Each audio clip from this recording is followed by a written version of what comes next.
Good evening, ladies and gentlemen. This is Viewpoint. I'm Zaka Jacob. You're watching CNN News 18, India's #1 news channel for a staggering 22 weeks straight. The competition does not even come close. The #1 channel on TV and the #1 channel on YouTube. Good evening. The big story today, the massive crackdown on the Popular Front of India. Across more than a dozen states, there have been raids in which over 100 PFI activists, including its chairman, its national president, national secretary, all of them have been arrested. In fact, 18 of the main office bearers have been brought to Delhi. They were produced in a local court in Delhi, and now they have been remanded to 4 days NIA custody. For an organization that has allegedly been involved in all sorts of nefarious activities, from terror funding, terror training camps, and radicalizing young people, this is the biggest ever crackdown seen in the last 20 years. Is the government, the central government, now building a further case for a nationwide ban on the PFI? But first, the story of an unprecedented raid, how it was organized, how it was planned, and how it was executed in the dead of the night.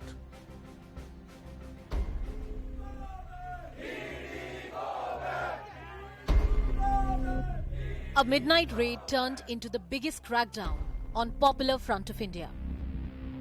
A multi-agency operation was led by the National Investigation Agency. The raids were carried out in 13 states. More than 100 locations were searched by the agencies. And over 100 top PFI leaders and functionaries have been arrested. You can see these officers over here. You can see that those materials, those are the materials which have been seized. The other teams over here, there are many electronic gadgets, printers, laptops, which have been seized from these premises. The raids were conducted on suspicions of PFI's involvement in organizing terror camps and encouraging youth to participate in terror activities. This is Chandrayan Gutta, and this is where the PFI's main office is located, sealed and locked. And along with it, there's a notice here which has been pasted. PFI activist by the name Abdul Qadir was picked up by the National Investigation Agency for giving terror training to more than 200 people. But in some states, PFI members held protest against the arrest. Slogans that are being raised from the PFI supporters here, they are raising continuously slogans saying there's nothing, no documents that these officials would have found. This is an unnecessarily raid that has been conducted. From an alleged role in violence in Uttar Pradesh during the anti-CAA protests in 2020 to the alleged links to terrorism, PFI has been under the government scanner for a while now.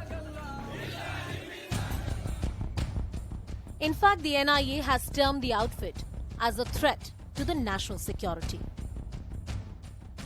But after today's crackdown, will the clamour to ban PFI only grow louder? We've got a big exclusive news break here on Viewpoint on this particular story. The CNN News 18 has now tracked the front organizations and the NGOs that are funding the PFI. We're given to believe, at least 15 frontal organizations, including the Campus Front of India, the SDPI, which is the political wing, the National Women's Front of India.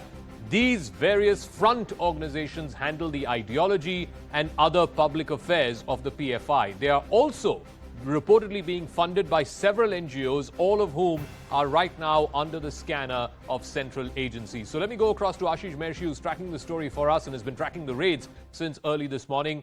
It is almost like this is a corporate conglomerate, as it were. They have a women's wing, a campus wing, almost like a political party, if you will, Ashish, the way it has spread its tentacles and the way the PFI has been organized. Certainly, Zaka, and it's actually worrying for the government of India. Reason being that there are at least 15 organizations which are basically linked, or you can say they're working under PFI. And Zaka, you know, it's a proper structure through which this entire organization is working. You know, if we're talking about Campus Front of India, we all know. We're talking about National Women Front of India. There is All India Imam Council Religious Wing, Darul Qarda, Junior Friends of India Kids Wing. So they are, you know, they're targeting the kids as well.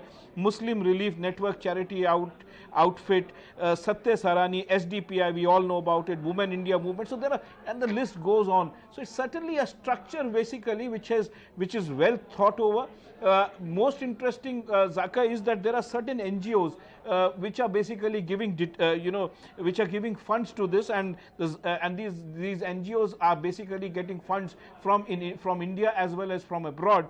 And these organizations are Shamsul Ulema Arabic College Thodar, Shamsul Ulema Islamic Education Trust Thodar, then Sadhab Wakil Zirkwal Zali Majlis Trust, and there are so many. You know, there are other organizations as well which are giving funds to the PFI. But most interesting aspect, Zaka, is that this money is basically coming from, you know, all the Gulf countries that we are talking about. These if you see the charge sheet of the ED, you know, it's an eye opener, because this money is basically coming from various countries. It includes UAE, Oman, Qatar, Kuwait, Bahrain, Saudi Arabia, and you know, these countries have got small organizations.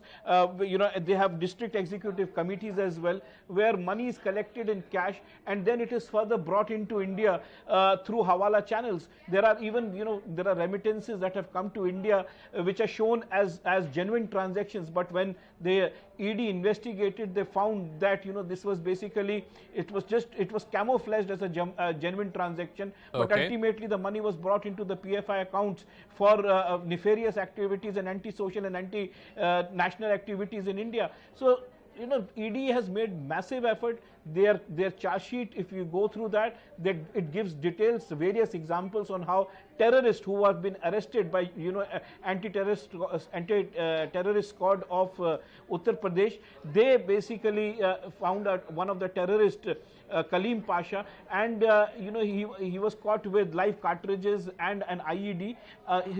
He was getting money on a regular basis from PFI account. So the Enforcement Directorate and the NIA in totality have made lots and lots of effort to find out from where this funding is coming, how this well-structured organization is basically working against the government, and especially you know, creating situations where you know, unrest in India can be done. So these efforts were being done by PFI, and that is why this big clampdown has been done today. All right, Ashish, we'll leave it at that. Many thanks. Ashish Maharishi there, tracking the NIA raids on the PFI since early this morning. Let me now open this up to our guest, Rahul Ishwar, author and activist, joining us. Shashikant is former DGP of Punjab, Maulana Masoodul Hasan Qasmi, Islamic scholar, and Tausif Ahmed Khan, advocate and political analyst. Dr. Monica Verma is also a political analyst. Rahul Ishwar, let me start with you first. The allegations, and this is part of what was submitted in the Patiala House Court today in Delhi, when these main accused, the office bearers of the PFI, were produced. The PFI is being accused of terror funding, organizing training camps, radicalizing people to join prescribed organizations. For an organization that is allegedly involved in these nefarious activities to cry foul, how much defense does the PFI have? Does this defense cut ice according to you?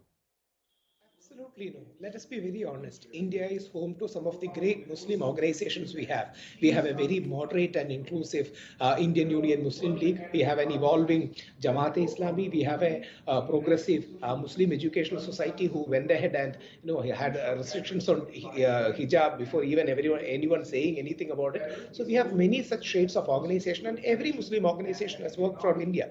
But Popular Front of India is a hardline Islamist organization who has been convicted convicted and the people who have been convicted in many of the cases. For example, the chopping down of the hands of Professor Joseph.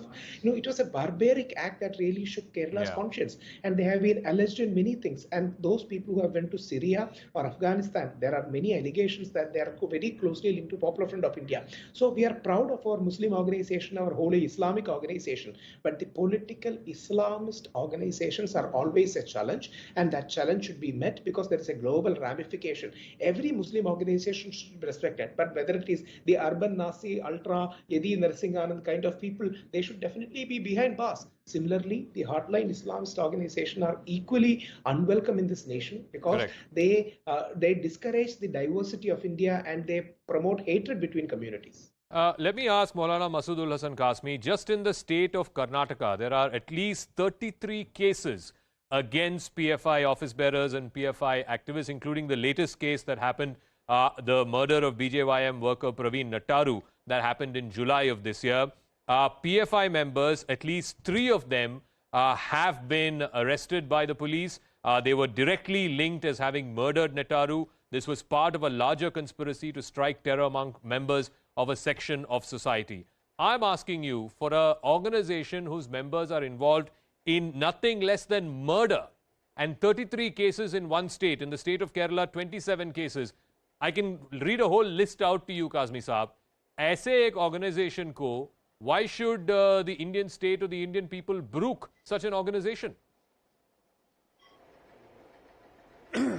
Zaka, we from the very beginning, the day these people copped off the hand of the professor in Kerala, we have been demanding the ban on this organization. It is up to government. It should be asked by the government why it has not done, why it has not banned this organization so far. Why? What is preventing to ban this government from to prevent the PFI? What is preventing this government to prevent PFI, sir? No, yes. So there today, should be no compromise. Kazmi Saab, 10 seconds. Today, over 100 PFI workers, office bearers, activists have been taken into custody. Do you believe today's action will again strengthen the case for a nationwide ban against the PFI? No, we are from very beginning asking, demanding from the government to ban such organization who are out to destabilize our country. And not only this organization which are spreading hatred in the country, organization Dharam Sansad who are only openly calling for the genocide of Muslim, people who are openly calling to bomb blast government institution like AMU. Action should be taken against all these people. Okay. We have to liberate our country are bringing a certain from communal equivalence. hatred, Now, from rightly the or communalism. wrongly, I don't believe that equivalence is truthful. I believe it's a false equivalence. But be that as it may, let me ask Shashikant. Let me ask Shashikant as a former DGP of police. One second.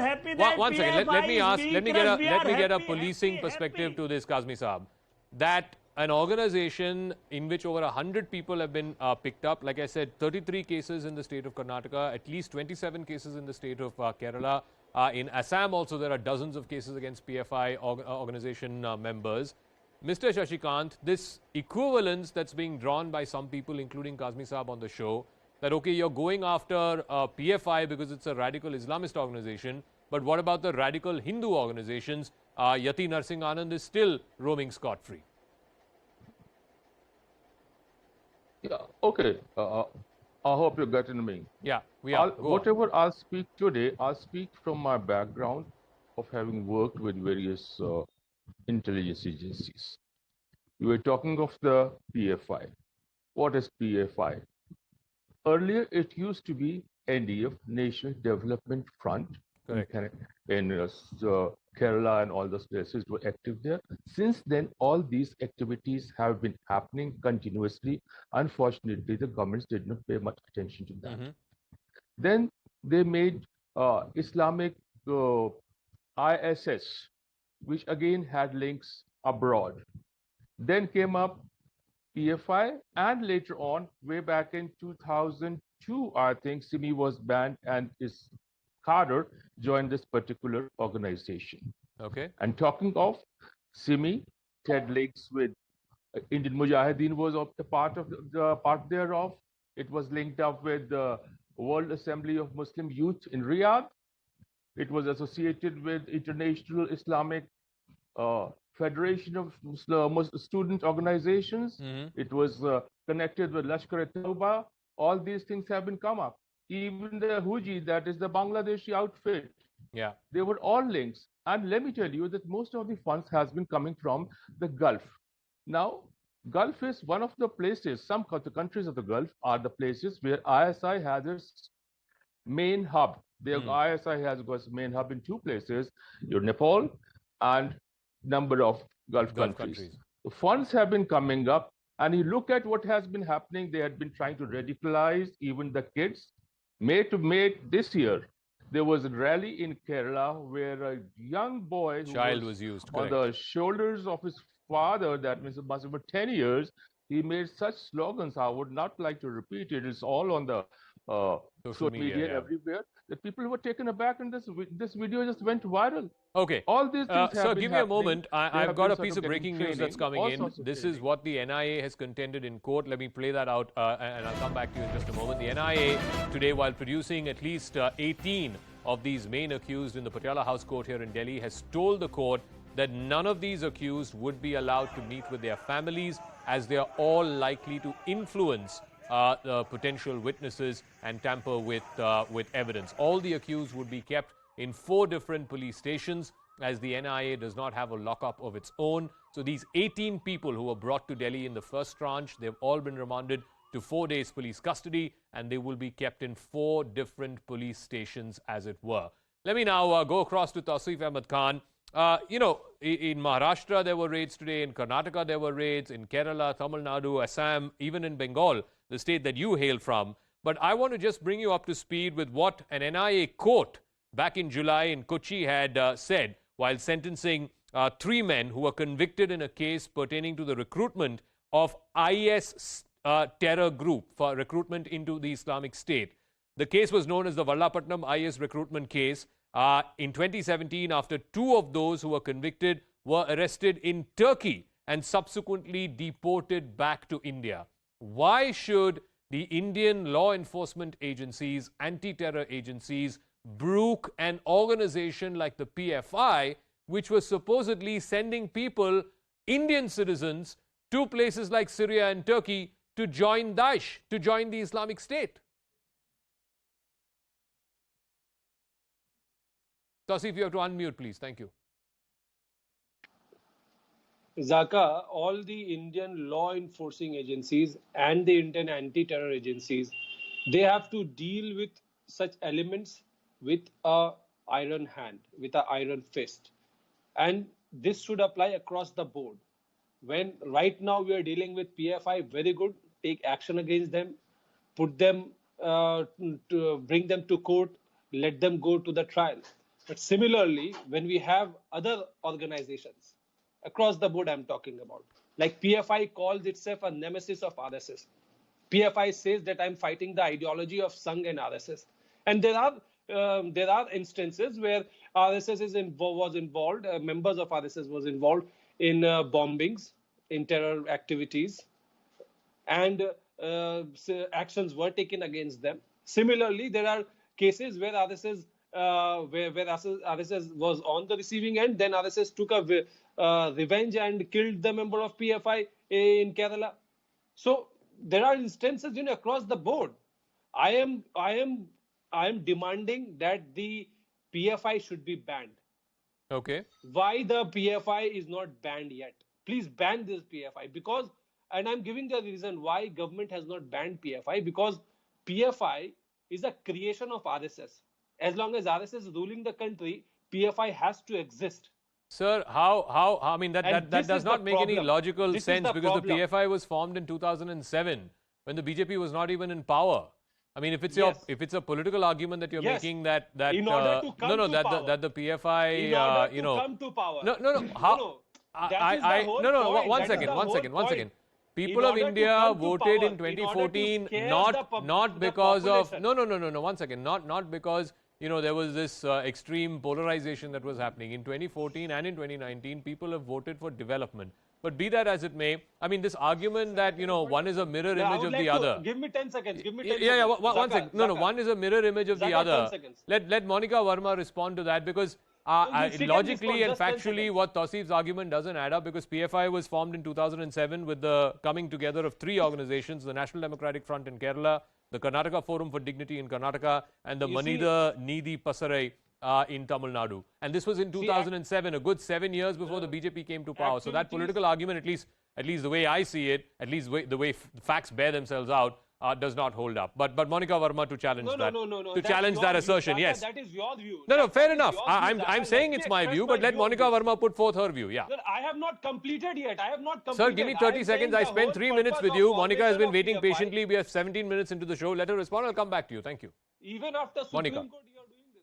All right. I think responding to what the previous panelist said, there are instances of hate speeches by certain RSS members. There might be, political killings involved, but don't all political parties in India do that. Like, go to West Bengal, see what TMC is doing.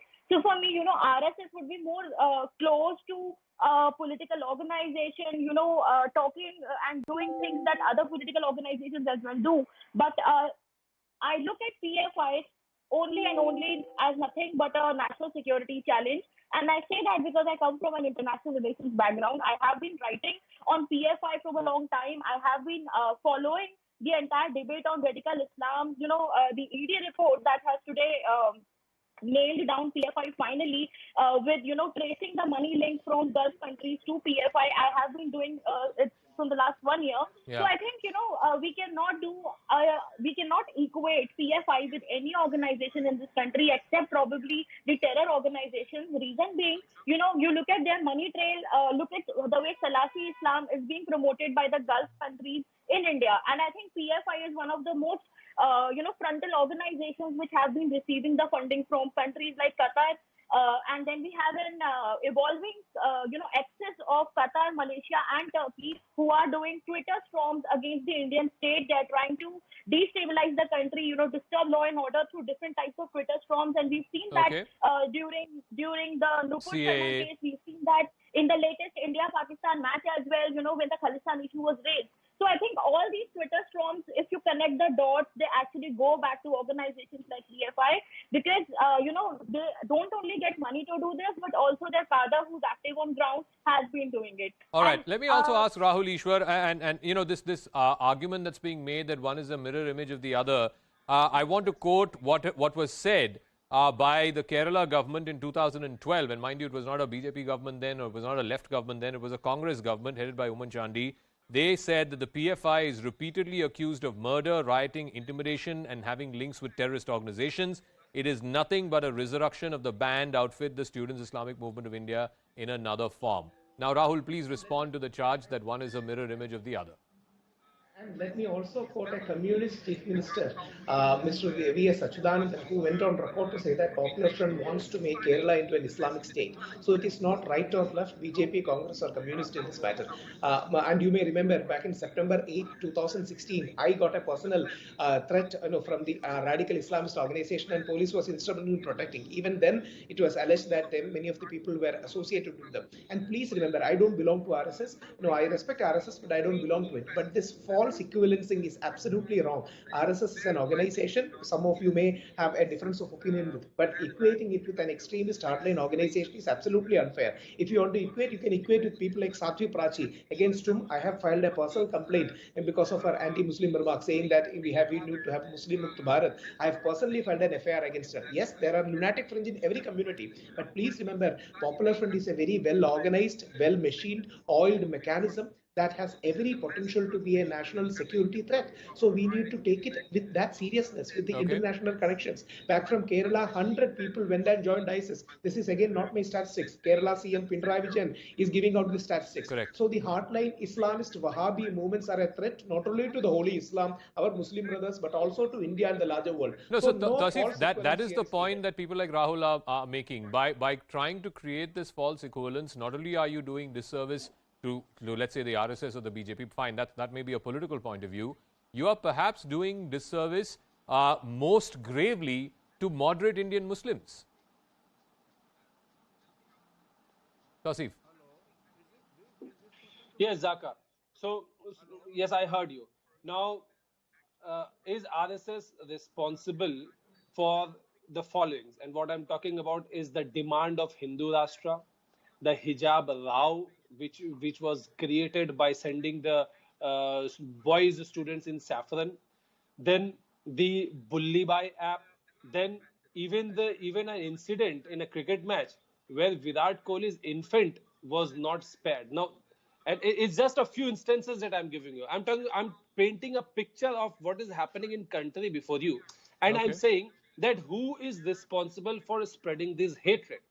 If RSS is not responsible, some other organization like Yati, Narsinghanan and other individuals are responsible, then action should be taken against them or not. Because this is the reason, this is where PFI gets its fuel from. Okay. PFI says that I'm fighting RSS for these reasons. I am the nemesis of PFI. I am here to fight this ideology. This is what PFI says. How does So PFI get just these one people? clarification Where as I does- wrap up the show. I'm completely out of time. These instances that you've quoted, and they are reprehensible instances, no doubt about it. The people who are accused in those instances need to be brought to book. But I am not sure if any of the people arrested or accused in these matters have any kind of direct or indirect links with the RSS. You can accuse the wider ecosystem, you can accuse fringe elements in that wider ecosystem, but direct links with the RSS, I'm not sure if that's been established in any of these In cases that you Bomblast cited. they are. The trial is going on. It's up to a court of law to adjudicate RSS upon it. worker on I a am out of time, sir. I'm out of time. Thank you very much. I want to thank all our guests. This is going to be our continuing coverage all through our prime time, because this has been an unprecedented crackdown, a crackdown across a dozen states. Over 100 people have been detained, and 18 of the top leaders of the PFI have now been sent to 4-day NIA custody. Meanwhile, as I wrap up, don't forget to vote for your favorite artist, the one who you feel deserves to be the Indian of the Year entertainment. Just go to indianoftheyear.com and vote. Thank you very much for tuning in.